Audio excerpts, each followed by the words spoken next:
this time. Okay, so my last lecture, one of the things that happened is it recorded very nicely to all you people, but on my own internal recording, I only got 30 seconds or 40 seconds of audio, and then I have almost a whole hour of me going. Oh, and I said, how the heck could that happen? That's kind of inconceivable. It's the same microphone that you guys are hearing me through.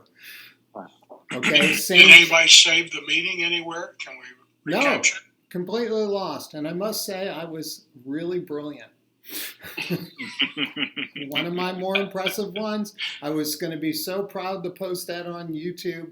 And then once again, God said, ego.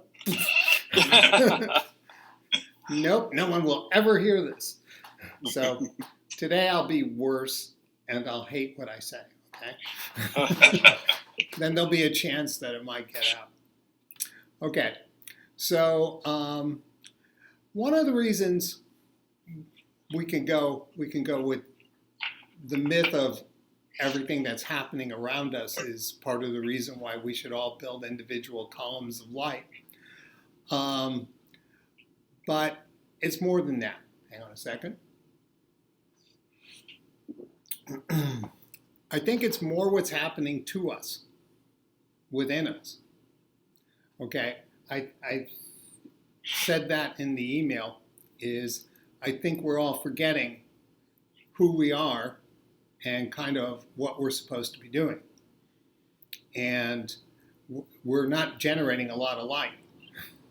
We may be doing our practices, like I said, and we can get ourselves all nice and balanced, and then 10 seconds later, we're shutting it off, blowing out the candle. We're all done with this now.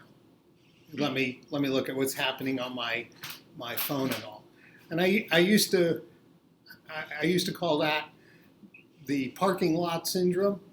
Remember, is you have this really great class, you have this really meditation, and by the time you get out the front door to school, then you're thinking about your grocery shopping, you're thinking about, hey, what are we going to have to eat? And by the time you're in your car, you're out of it. You're completely out of the zone. Okay?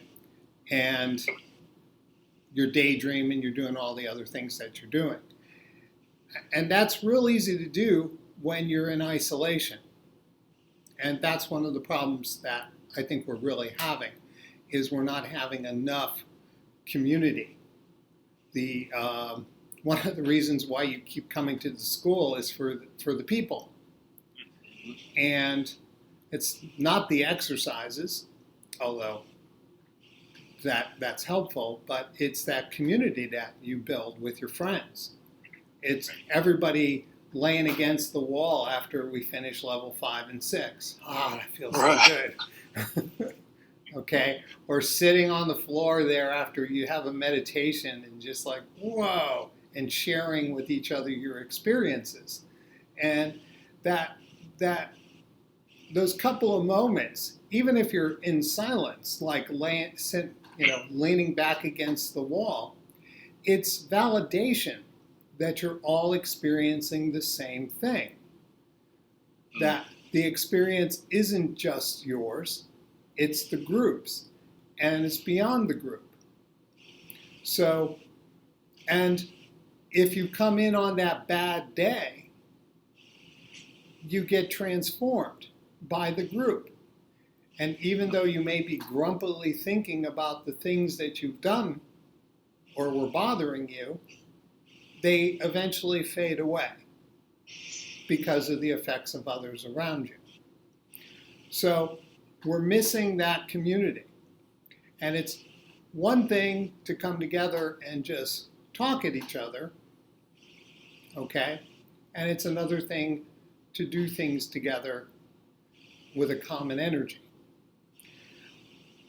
So we like that communion that we get in the school. It feeds us. And even though our minds may start to wander within a few minutes afterwards, we still have the intracellular communication of everybody working together to carry us on. Now, I found last Saturday when I did my first level 1 class on Zoom with complete strangers, which I might add I was quite nervous about. Okay, is this going to work? But having worked a lot of classes independently with people, I found that, this is just normal, just be yourself. When you want to move something, you move something, you scratch your nose, you do everything. It's just forget the reality of it, that it's on there. Well, we were doing a focus drill where I had people looking at a point, and they were over there in their Zooms, and I see their faces like I see your faces, but they were holding their hand out and pointing and trying to do an unbendable arm without somebody bending on them. And both of them got it at the same moment. And I felt the energy before I saw the change in their countenance. Okay, the change of their facial expressions, the change of their tissues. I felt the energy hit me that they had it, just like in class. Okay? Now, maybe I was reading subconscious clues, but it wasn't like that. It felt like we were all in the room together. And I said, you guys got it. And they, before they could process me saying it, he says, I got it. I can feel it. Okay? Which gave me new hope. Is that, wow, we can have community through electrons, because after all, and Carl can go into great depth and explain, Bell's theorem or whatever it is, and how an electron in one place does something in the other place. So, but that would be a myth too, which is to say, we're all part of the same God or spirit. Okay, is that when one of us get it, we all get it. Yeah. And we are still having the group experience. Then, in the process of this week, I started having communication with other people, some in our group, some in our school, but not in this group. And they were struggling with the isolation. Okay, and the isolation of, I want to do my Tai Chi, but I don't want to do my Tai Chi. It's like, what's the point? And it's, and to me, that's an extraordinarily alien concept. Because I can't remember since I was 12 years old not wanting to do something like this every day. Okay? So it is part of my identity. But I do recognize that that's not everybody's identity. You're doing cross-training. And if you don't have a feedback mechanism, if you don't have that feel-good to drive you forward, then what's the point? Okay, that's how we break habits. And that's how you can deprogram somebody away from a particular bar or something or other. Is eventually the more you keep them away from bars, the less likely they are to go to them. So you can change a habit that way. But it starts to break down the good habits that you have, because it's just not the same. And you guys tell me that. I don't know that, because I'm always a loner. Okay? But people tell me all the time, it's not the same as when it's in class. It's not the same as when it's in class. And to me, it's worse in class. So I have a completely different experience. It's like, oh no, all these people are disrupting me. Okay? But I understand that there's a starvation issue that's happening with being alone, where we're not exchanging energies. And when we do, they're oftentimes the more negative ones, because those are what we have to offload. Someone to talk to. And then you just talk all the stuff that's frustrating them. and Right. commiserate with each other rather than aspire to going further. So that's part of why I said, instead of letting 2 weeks pass, I said, I think we need to jump on this again. Mm-hmm. Okay. And we need to probably, as Kevin used to have, say, wow, that was a great sermon today.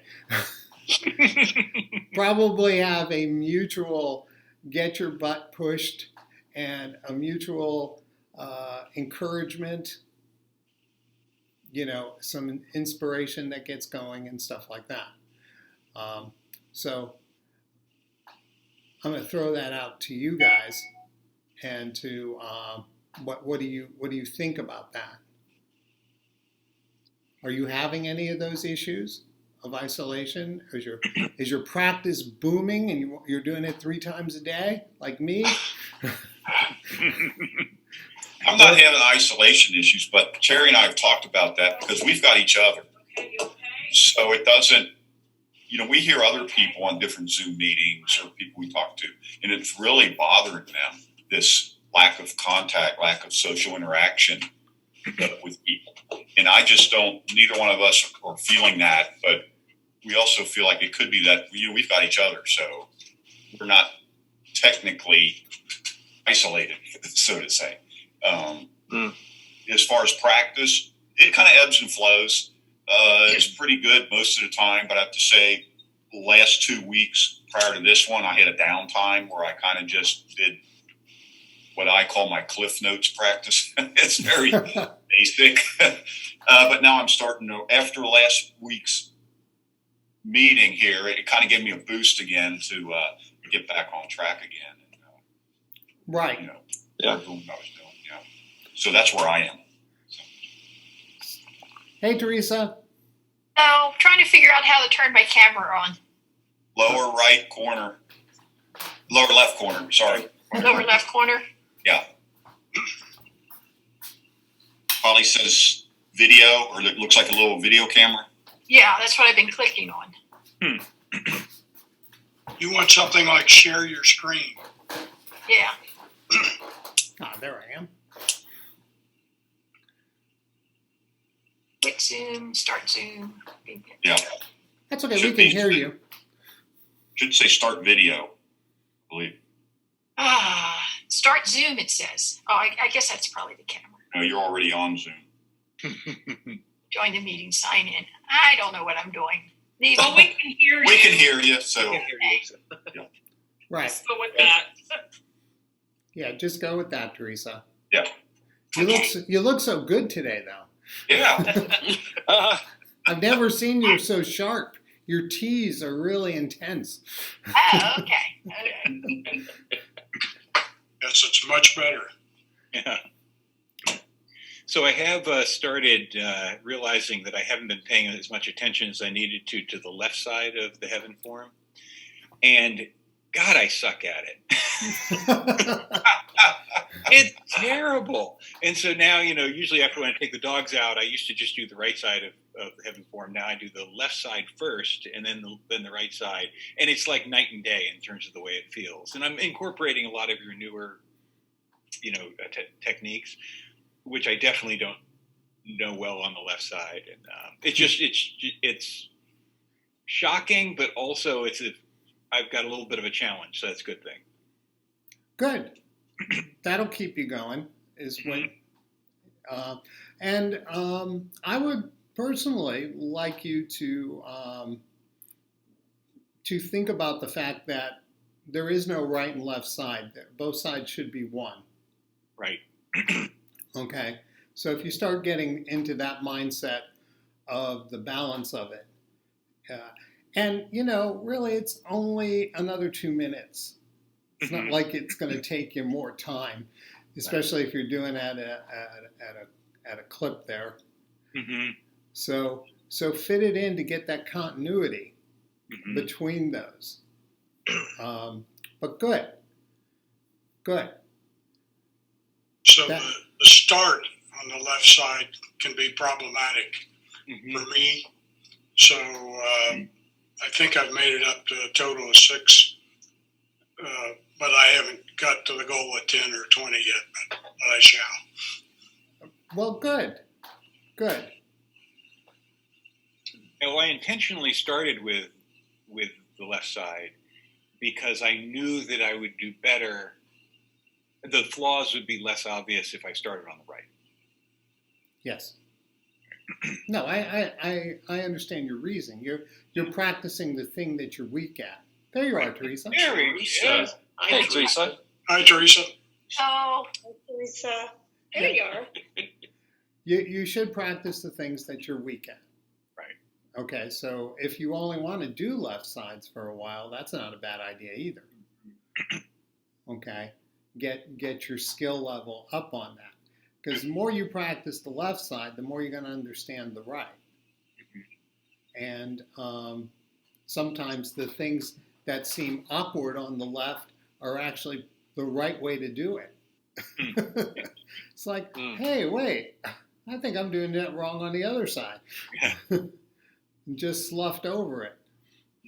So that's why as soon as you can start to get the balance between the two is to see which one works better. Or why are your angles the way they are on one side when they're not on the other? Now Sheila has an excuse. So does Kathy. We know that you're never going to hit the same spots. Going one way or the other, you're going to get messed up. So Rick, for the flow, I'm sorry, go ahead, Joe. No, it's your turn, Mike. Go ahead. Rick, for the flow, I've kind of been studying Vince sideways for the last year. And I kind of felt like the pick that I was flipping a house, but all the other stuff, I felt like I had a body, even with my foot coming back at the end. Think of it as a kite or a body or blow up doll, whatever you need to visualize there. Then that seemed to tie my hands and my foot together. So whatever works. Interesting. Yes. Okay. So good. Yes, do the form. Anybody else being lost, needing help, guidance, love? I'm totally lost, but I don't know if I can get help. Well, that's kind of what we were talking about, Teresa, is we were talking about how we're, just before you got on, being in isolation and if it's affecting everybody. And that's, you got on just in time when Kurt was saying, well, me and Cherry are together, so we support each other, but yet still their practice drifted. When you don't have a community to remind you. And it doesn't take long before you're not doing it at all when you're on alone. Unless you have a compelling need or a really good addiction. It's very easy to suddenly go a month without doing your form. Yeah, I used to be good. You used to be, you still are. It's in there. Okay, and I think that's an interesting point when you said you used to be good. Is you were working with Helen, and Helen used to be a teacher. And Helen was really a detail-oriented teacher because she was a mathematician, and a programmer. And then when you get her brain's all messed up. Okay, and she doesn't even remember when you show her a picture of her on the video that we did, the Tai Chi video that we did. I said, do you remember this? And she said, well, I must have did it because my picture's there. Okay, it's gone. And we're not sure that she has Alzheimer's, although she has something going on and she has other things that are going on, but we really don't know what's going on with this woman. But she can't remember. She decided she had to come back to Tai Chi, and Teresa nicely took her under her arm and guided her through through it just before Teresa got all of her infection problems. Okay? And brought her to the points where she was remembering. That cellular memory was popping back. But she had drifted away. And she had drifted away for 10, 15 years. Oh, wow. And didn't remember it just from not doing it for 10, 15 years. Okay, but mind you, she was a teacher. She did everything. She did archery. She did the whole thing. She was all part of the Brian Brevard group. And just did it. And was an excellent teacher, I might add. Always frustrated with me changing things. Okay, but couldn't remember anything. Who does that sound like? Steve. Right, and as we haven't seen Steve in years, and he's in my backyard, my front yard, and I every so often see him, but I know he's not doing his Tai Chi over there.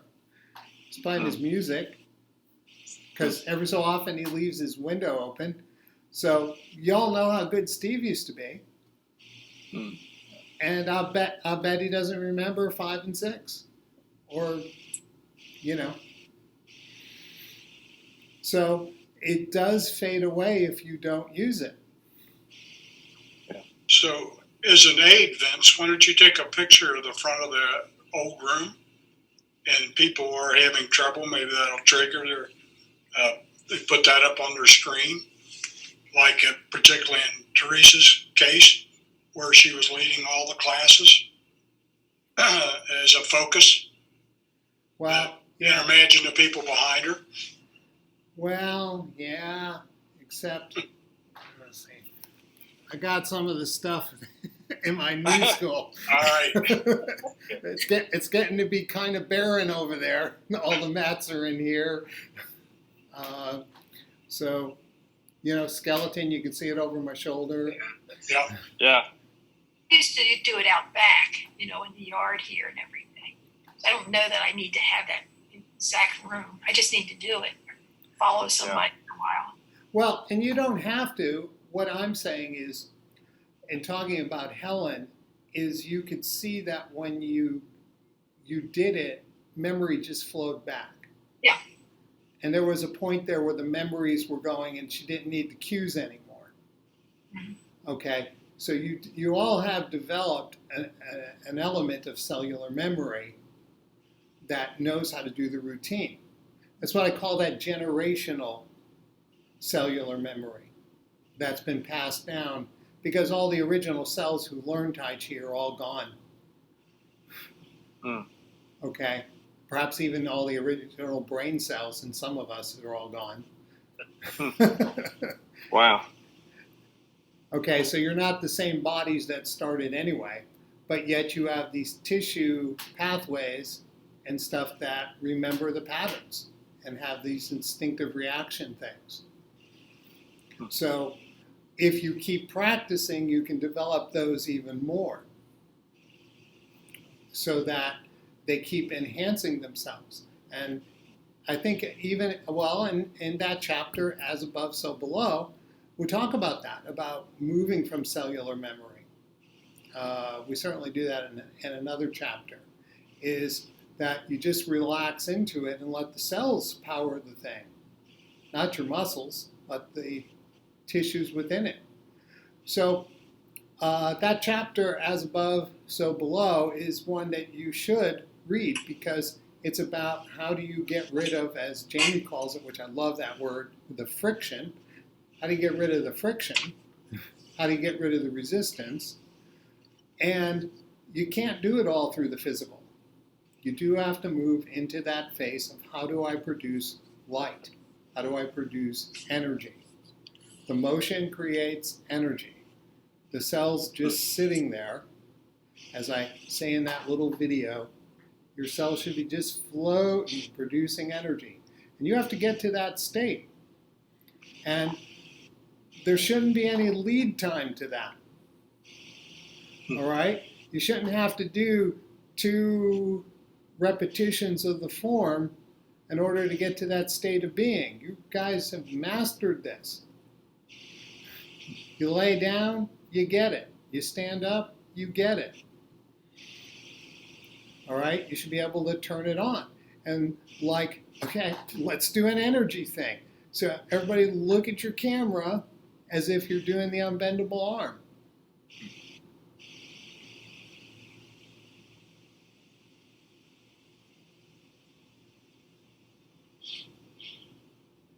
Let it go.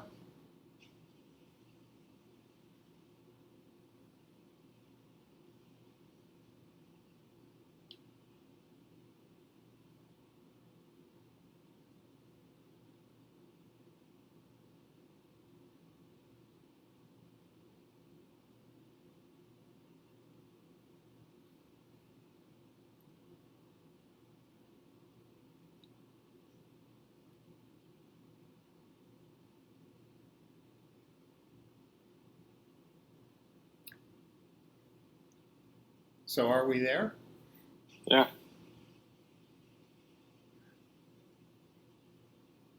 If not, what's in the way?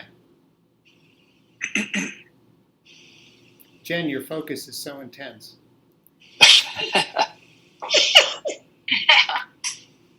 Yeah, I know. It's a gift. It's just amazing how you can hold that same position for so long. Okay. So any comments on that? I could feel the energy in my hands just going out. Okay. Yeah, I could feel it through my hands and through my forearms almost immediately. Okay. No lead time. I think it's helped that it's kind of like level 10.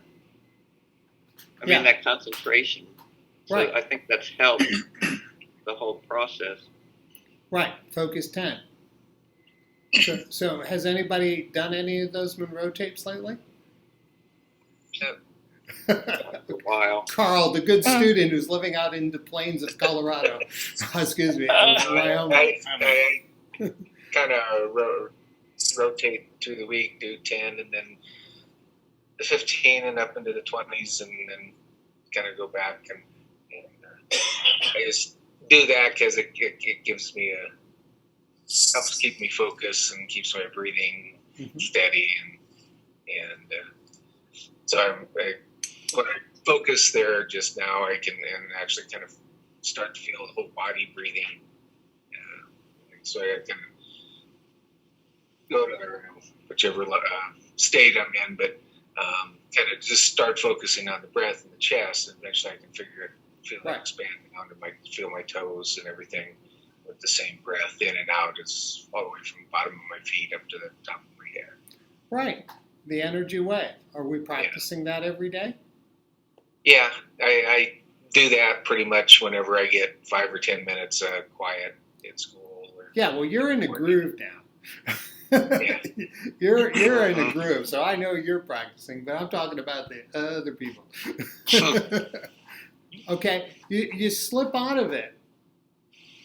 You just slip out of all those things when you're not having to go to class and not look like a fool. Okay?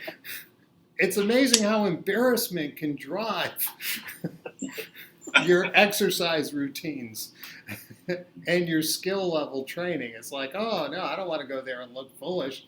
When Kevin was doing combat classes, he was practicing a whole lot more. Yeah, I was. But don't you think there's also the adverse effect when you're not at class? I hear this, I've heard this from other people. You know, they feel embarrassed or something or whatever. They don't want to do it outside in their neighborhood. Right. It's like the flip. You know, it's easy to let the practice go because you think you're looking silly outside. I don't. I go outside and practice. I don't care.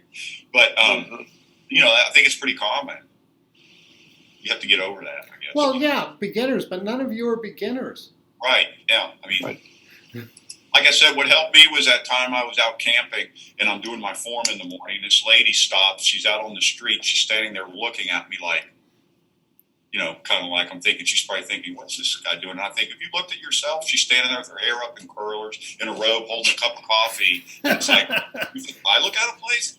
And after that, I didn't mind. It was like, I don't care if somebody's out there looking at me. Right. All the people have a lot of interest, but very few will ask you what you're doing or why you're doing it. Right. They get the benefit of your work just standing there watching you. Yeah, I agree. Mm-hmm. Well, but a lot of times people think you're crazy, and that you never approach somebody who's doing something strange. Yeah. Right. Most of us have learned a long time ago, if they're doing something strange that I don't understand, I probably shouldn't approach them. Who knows where they're at? Okay, so getting back to everything we've been covering so far. We've talked about the breathing. We've talked about the energy circulation. We've talked about, the expansion aspects. And we've also talked about goal setting in the past. But at this particular point, you should know and you should be practicing producing light within yourself. And it's probably a really good idea. And how do you do that? You just get everything linked up. Do your focus 10, okay? And if you don't know your focus 10, you do your energy wave, you do your breathing, you move your spine, you get all that energy expanding. You know how to do this. And as soon as you're doing that, you're now producing energy. And that energy is, in a sense, light. But it doesn't become light until you shift. And that's where you have to shift into the meditation. Okay? So at some point, you have to get that, throat aligned. You have to get that center of locus of consciousness out of your head, below your ears, and right into here. Okay? So you're perceiving the world from this space and not the sensory aspects of where the sensory neurons are. And once you get that expandedness, which we're all going to do right now, doesn't take a second. Okay, so now, actually, boy, you guys are really good. Look at that. Feel it? So now we have a column that reaches all the way from Wyoming to Loveland. Oh, Mason, I guess that's the farthest part. Down south to Kentucky. Okay, deep Kentucky because of Sheila. All right, we are a group. We are a network. And the more we let go, the more we are connected. And this is that space that you have to start to look at what thoughts come in.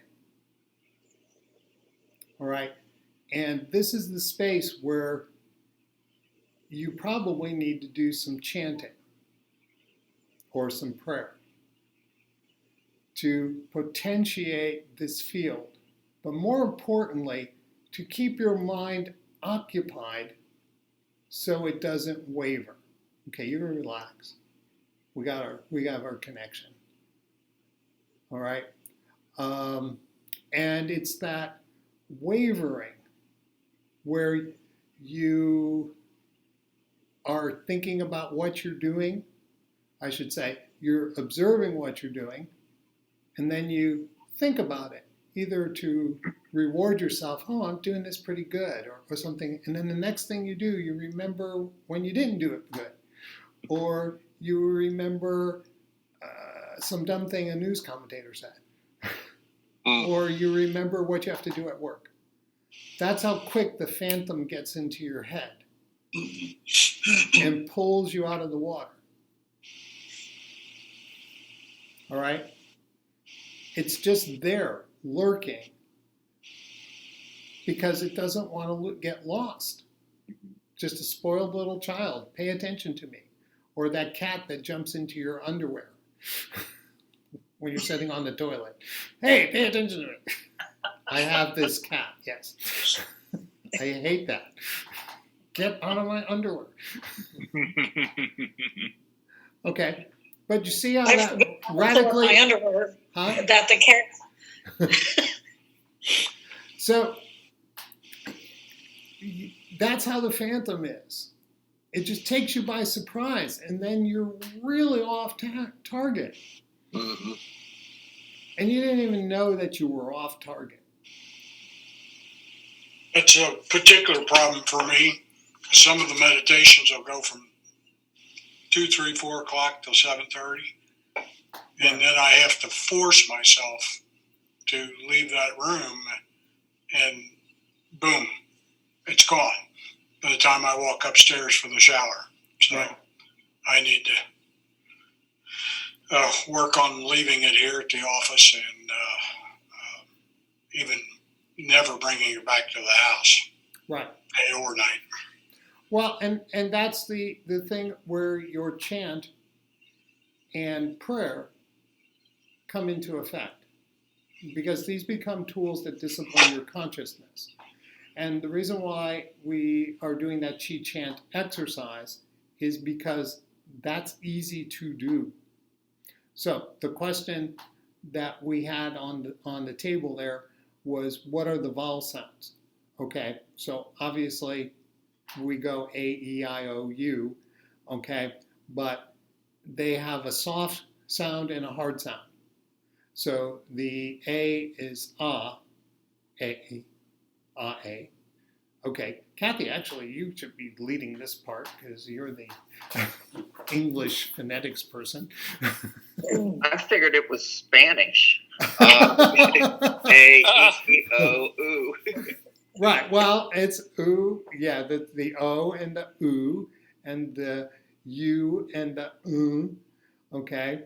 So you have, and I started up here, the ah, and to the highest part of my airway, and you hit the ah, and that wasn't a good one, ah, and you open that, ah, A, and A usually corresponds right around in there.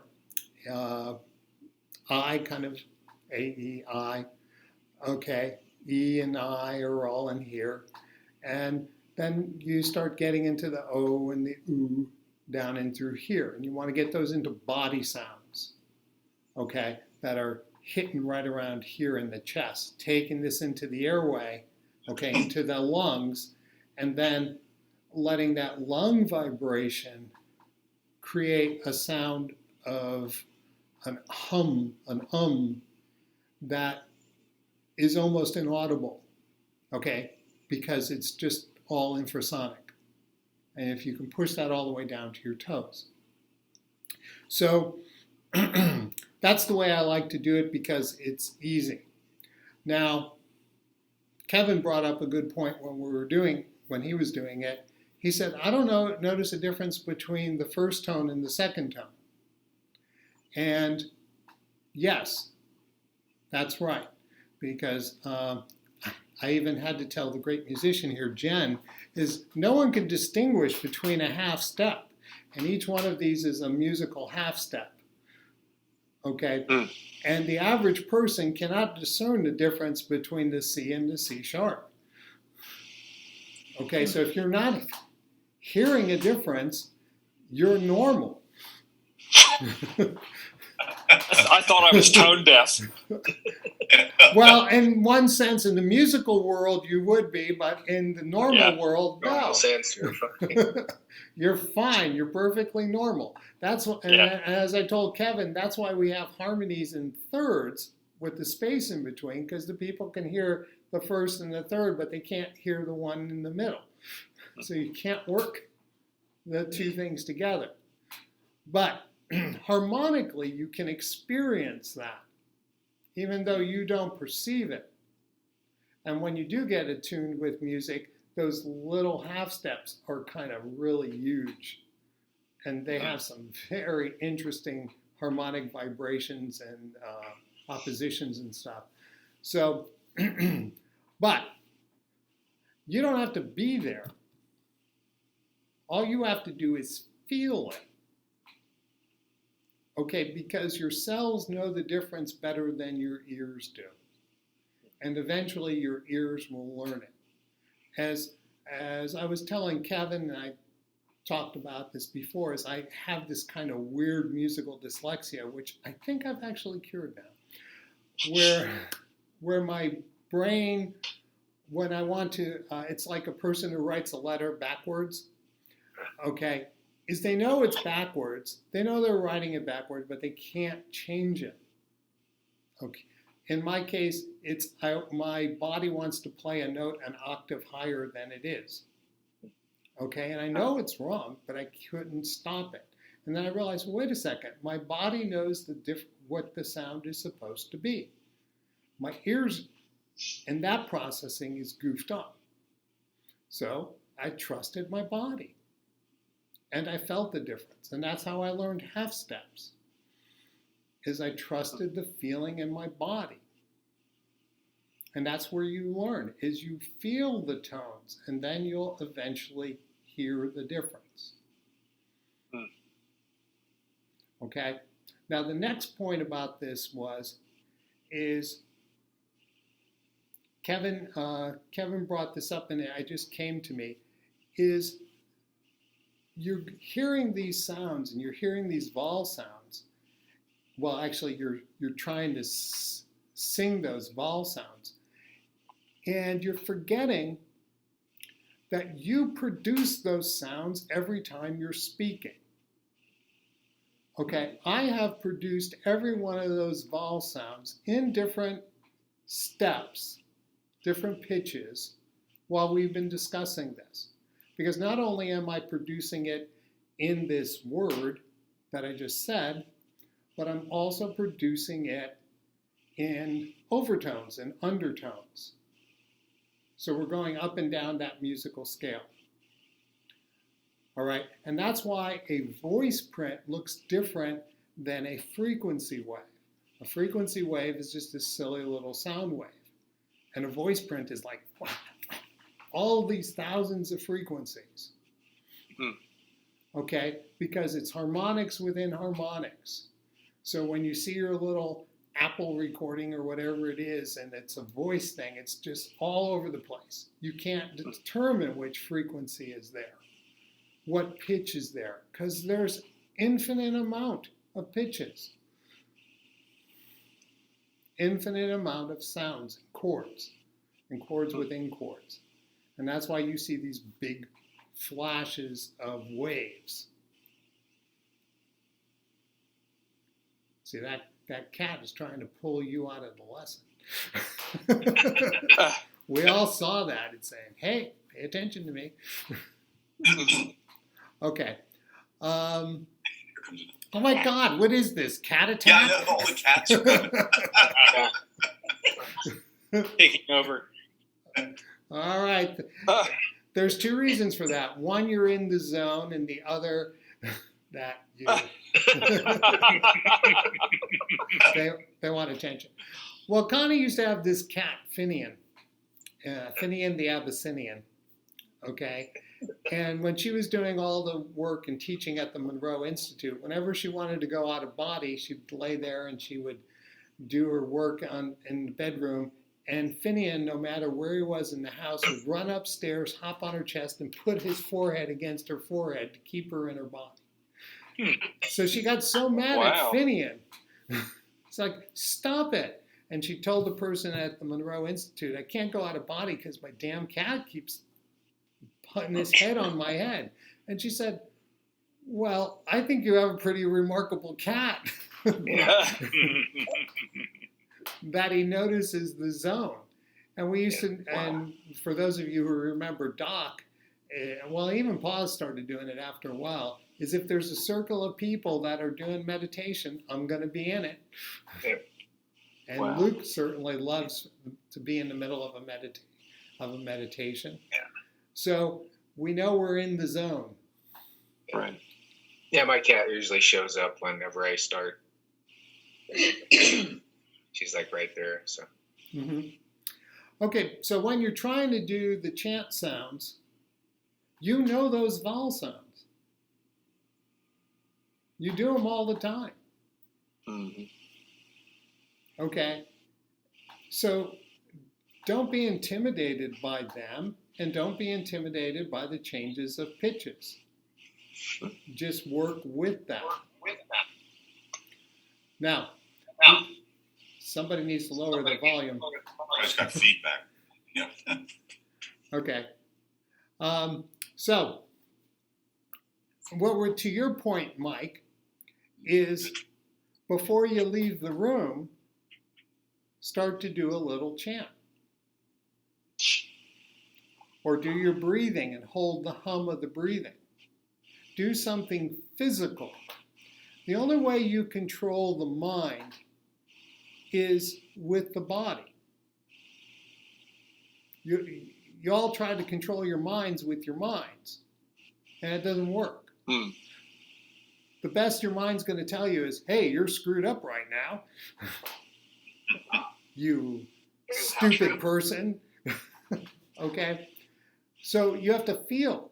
And the quickest way to control it is with the vocal cords and with the airway. Descend that airway, drop it, pull that down, put that tongue back. Now you can physically do that and try to maintain that by the time you get to the car. And then I'm sure by the time you sit in the car, a new trigger will go off that will push you again. So you'll have to say, okay, that's all right. I'm sitting in my seat. I can do my breathing. I can start straightening my spine. As long as you can diligently interact with your body and bring yourself back into the body, you bring yourself back into the present, until you start to narrate it. And that narration then brings you back to other experiences. Oh, this is just like when I was down at the beach. No, you're in the car. Pay attention to the car. Right. And then when I was down the beach, well, that's when I was getting the divorce. Okay? It's like, no, stop. All right? So the chant can help you in some ways because you can hum your chants. You could do your A-E-I-O-U's. Now, when we add tone to that, not just tone, but when we add prayer or words, if you start chanting something that has words and meaning, like a Gregorian chant or something like that, well, now we're trying to hook up to something outside ourselves. So in the book, when we talk about the monk and his changing of energy, at first he's just doing his Qigong, okay, and he's doing his breathing. And he develops this energy field that's pretty impressive, okay? But the minute he shifts gears and gets into his heart space, and he starts adding the harmonics that he has learned in prayer and internalized into cellular motion, he produces a different kind of energy. And that's the trick. You might say to yourself, you could say, Vince, why do we have to pray? Why do we have to do this sort of things? One, to break adhesions down. Two, to identify a force outside of yourself and name it. To quantify a field, which is 3, that exist. And when we use deities that have been prayed to for thousands of years, whether they're Hindu, Buddhist, or Christian, or when we're doing that, we're connecting to a field that has been built by human consciousness for thousands of years. It has its own intelligence. And if you don't want to believe that it's a supernatural force, you should believe that by the sheer act of quantum physics, we have created an entity. Okay, this is the whole story of Philip Pullman's books, his Dark Materials. We create the authority through our own consciousness. Okay, it's a Greek concept too. So, when we identify a field that others have done, and we start to talk to that field, even though it's not talking back, we can eventually mesh with that field harmonically. And then when we can totally let go of ourselves, we can draw upon the intelligence of that field. Now, why? It's like a socket in the internet. Okay, once you tap into one deity field, you can get them all. So you can't be universal until you can first get your own integrity together. Second, be able to expand your connection to a socket in this cosmic mind of God or the Tao that you can relate to then have access to the total intelligence that's out there. I know, that's pretty big to grasp. Yeah. Okay, but that's the stages. So as our monk first sits there, he's doing the first part, then he's adding his own heart space into it, which changes the energy and opens his access to the Buddha nature, but then he connects with that Buddha's deity field, and then at that point, he connects with all the others and creates a column of light, which joins every living creature. As your cats were coming up to greet you, you were drawing them in from the communion of us. Here comes the dog. Okay, the dog person speaks. Okay, so the animals come to greet you. Now, I once had a reputation that I was doing Tai Chi outside the Monroe Institute. Mike Sebesta knows where I'm talking about. Just underneath the tower there's a little kind of place where people would smoke, and there's some trees, and it's just pretty. And I start doing Tai Chi there, and I'm doing my Tai Chi, and I'm not paying attention. And behind me, a whole herd of deer comes around and encircles me and watches me. Now, there were people in the observation room that were saying, wow, look at that. All these deer are just standing there watching him do his Tai Chi. And you know what they did? As soon as I stopped, they all went away, so I never saw them. And people told me that I called in the deer. Okay? Because I was really there. I was first in the present, then I was expanded like a focus 12, then I was in a 21, and then I was connected to all sorts of things. So we can use Monroe, but Monroe isn't good enough. He stays too diffusive because he was unwilling to talk about religious beliefs and to inform people of those sockets. And honestly, he didn't believe it. He was pretty much scientific. But that's was the flaw of his system. It only took you to the point where you can open yourself up, but not to connect unless you used it to your belief systems that you could connect. If you had no belief systems, you ended there at 21. In the morning, I have recess duty in the morning at school, so I'm outside like 10 or 15 minutes before the first kids get there, making sure gates are open. So I usually use that time to practice my breathing and stuff. And at first I hadn't figured it out, but over the first few weeks of school, so I'd started having 2 or 3 kids, and now I'm up to like 20 kids come and hang around and just hang with me, and instead of playing with their friends on the playground. And I'm usually, talking to them, but I'm still working on my breath. And so I have this like little group that comes and hangs around.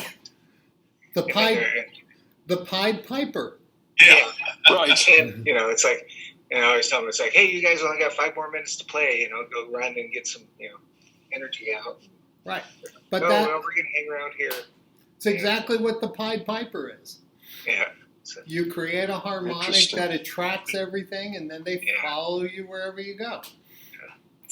It's just not energy either. There's a lot of knowledge, intellectual knowledge, and the knowing of things. the transfers with all those situations. Right. McMonagall is a perfect example of that. He hated going to regular school and avoided college, and you'd be hard pressed to find any topic to talk to him that he couldn't converse about. It's unbelievable. Right, which is other aspects of the book, is once you open up, you have access to non-ordinary means of getting information, which that whole chapter is all about. Okay, as above, so below. It's all about, that whole book right there is summarized into that, from how your cells work together to how you create light to how you connect to the supernatural is pretty much all in that chapter. Okay, and I kind of like that, how I was able to take her out of her time and bring her to the body exposition, the Chinese body exposition in the future. For those of you who are saying, what's all this statuary they're talking about? Is imagine if you were, in 13, and suddenly you're in this big glass museum where there's all these Chinese bodies standing around and disassembled. What would you think of them? You would think of them as statues.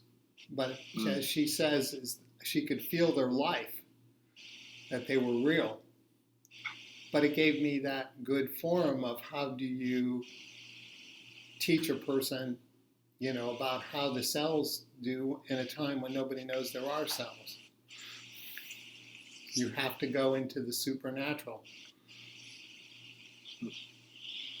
Okay, so don't be alone. And you have a reason to practice. Now, what's the reason to practice? Movements of peace. Okay? And Rick will tell you, you lower crime when you do movements of peace. You can change consciousness. Not if you go and try and change consciousness, but if you change your consciousness. You're not acting in a vacuum. Even though you feel as though you are, you're not. But you are acting in a vacuum if you don't take those extra steps. Work with the chant. Figure out what you want to connect to. And I don't care what it is. You can make your own stuff up. It's just easier to connect with things that already exist in consciousness. Okay, and then see what happens. Now, one of the things I also talked to Kevin that almost all of you have experienced about, the process is much like when you first go to Focus 21. It's just kind of light. You don't see anything. Or when we went to Focus 27 or those other different after-body states, is so much of it was not seeing anything. But then in this light, eventually you had people coming up to you. And you started meeting things in people. All right, so at first all you're going to see is light. Because you can't differentiate. It's like those two steps between C and C sharp. You can't comprehend the difference. You can't see it. And then you learn that there's substance within this because you can see better with practice. And then you can see not only substance, but that it has a structural content. And you say, hey, I recognize this from other things in my life. And then you can start to control it until finally you're going into these states, these locales of consciousness, and being very lucid. As if you just walk through a doorway. But if you walk through that doorway and just say, I went to light, it's not unlike being in the zone like Mike is, and then going and let the phantom take control of what you're going to do in your life.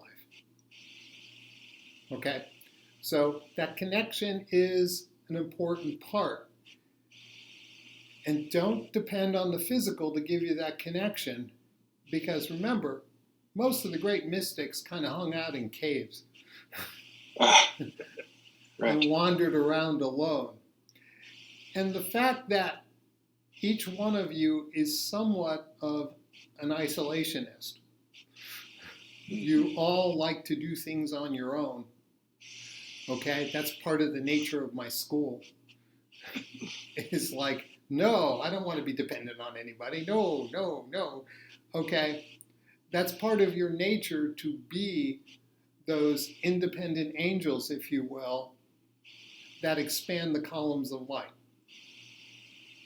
or create your own column of light. So you do have a purpose here. You're not the sheeps. You're more of the sheepdog.